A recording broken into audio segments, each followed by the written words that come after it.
This is the Simpit video blog, and today's story comes to us from iRacing, and this is actually about a video that they just put out on their iRacing channel at YouTube.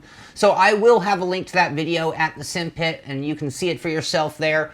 But this is a video of Dale Lomas, and anybody who's a longtime fan of Nordschleife probably knows Dale Lomas. He's a very famous Nordschleife driver. He's been a ring taxi driver, and he runs the site Bridge to Gantry, which is a website that's dedicated to Nordschleife. So this is a pretty big deal, and this video is getting his first impressions of Nordschleife, which iRacing just was at the Sim Racing Expo 2015, and they are a big sponsor of the race, and they had a lot of people coming through there testing it out, and they brought their beta version of Nordschleife. So it's probably about 60% complete. So this isn't 100% ready to go, but they still were presenting this to the entire world at Sim Expo, and they got some impressions from Dale Lomas. So again, I'm going to have the full video, and it's stuff you got to hear, but I do want to talk about a few of the things that he said about iRacing and about the track that really I want to talk about from that video. So one of the first things he talked about was, it sounds like he's done a lot of gaming, a lot of game racing, motorsport gaming, and he conceded right away to sort of just take it easy and just let the game come to you and treat it that way and just be gentle with the controllers. And he definitely sounded like he was specifically talking about maybe Gran Turismo, Forza, things that you'd play on the Xbox or the PlayStation.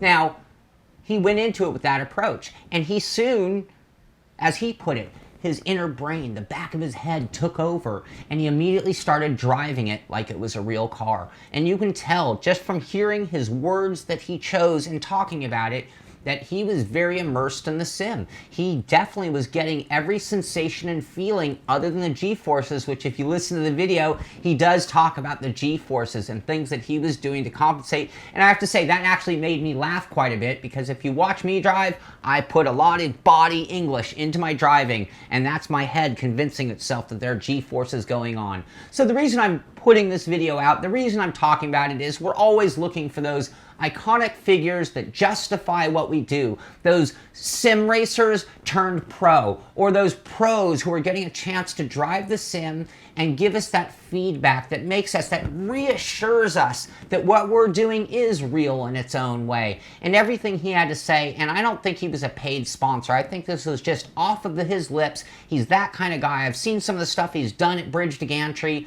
And little side note, if you have heard the term Bridge to Gantry and are unaware of what that is, just real quick, if you take one of the main entrances on a tourist lap at Nordschleife, which thousands of people go do, and it's on my bucket list to do as well, you go in at a certain point. Soon after is the Bilstein Bridge. Bridge to Gantry is another point towards the end of the lap that they'll actually use to time things. Now, this is for the tourist lap. This isn't for the professional thing. This isn't when you hear about Cadillac setting a new lap record there. This is just something that is really more of a cult following and sort of something that the tourist people who have it on their bucket list go do, and you're not even supposed to time your lap. But it has sort of become a big deal, and that's what led to his website. He's the guy behind it, and he's, you know, turned thousands and thousands of laps. He's one of the Nordschleife ringers, the guys that teams will hire just to run in the race because he knows it like the back of his hand. So it was great hearing his impressions, knowing